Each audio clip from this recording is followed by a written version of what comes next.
So it's really peeling back a lot in order to be ready for this process or to invite, an aligned partner in. There's just so much work to be done. So I think what we do in coaching is just so invaluable for our clients.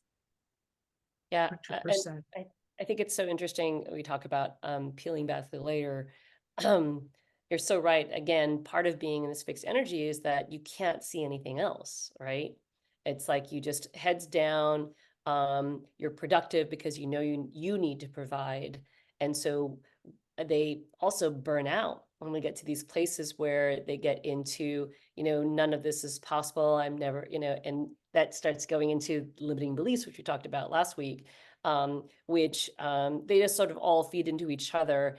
And what that translates into is an energy that they bring in meeting new people, or the energy they bring to the existing partner, that doesn't allow for room for both partners to grow, because it's so fixed. It's Yeah. so set in stone that any deviation from it usually ends up in either anger, resentment, fights, and then going back to yourself, shame on self, right? So like, oh, here I am, I did it again. I scared somebody off because I'm too fixed. And it becomes sort of this vicious cycle. So when my clients come to me like this and I sort of shine the spotlight on this aspect of them, there's this huge aha moment that sometimes they get it right then and there, but sometimes they don't. But then when they get to that point, it's almost like the whole body relaxes.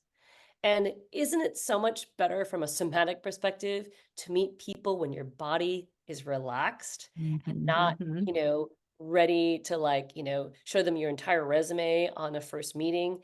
And there are some tools that people use in work. So there's a lot of folks who are in business development and sales. So when you're negotiating a deal with a brand new client, do you tell them all these things? No, you're in sort of a flow when you're a good negotiator, right? So there are aspects of the female, the accomplished, driven, successful female, to take aspects of what worked for them at work in a relational capacity that also can work in their personal and long-term and intimate relationships. Mhm. Um, but the stakes are so high, right? And so it's like, well, those are my deal breakers. If he tells me he smokes or he tells me he has kids, that's a deal breaker. I can't even go there. And so once again, they get back into that fixed mindset. Whereas if you're thinking about it as an investment, like you would with any business deal or any business negotiation, you're still open and you're navigating a relationship with with the intent to keep that relationship, with the intent to resolve that relationship, with the intent to be curious about a brand new relationship. So we don't have to cast all of that aside, but we do have to find what part of it is still genuine to you and that can actually let that softness come through. Um, I the think you bring up such an interesting point about kind of bringing some of these business tactics into their relationship or their love life, because I think what happens is they feel confident in that area of their life. So they think, let's mimic some of these skills in my dating life, but it doesn't work. But what is the underlying right. factor that makes you successful at your job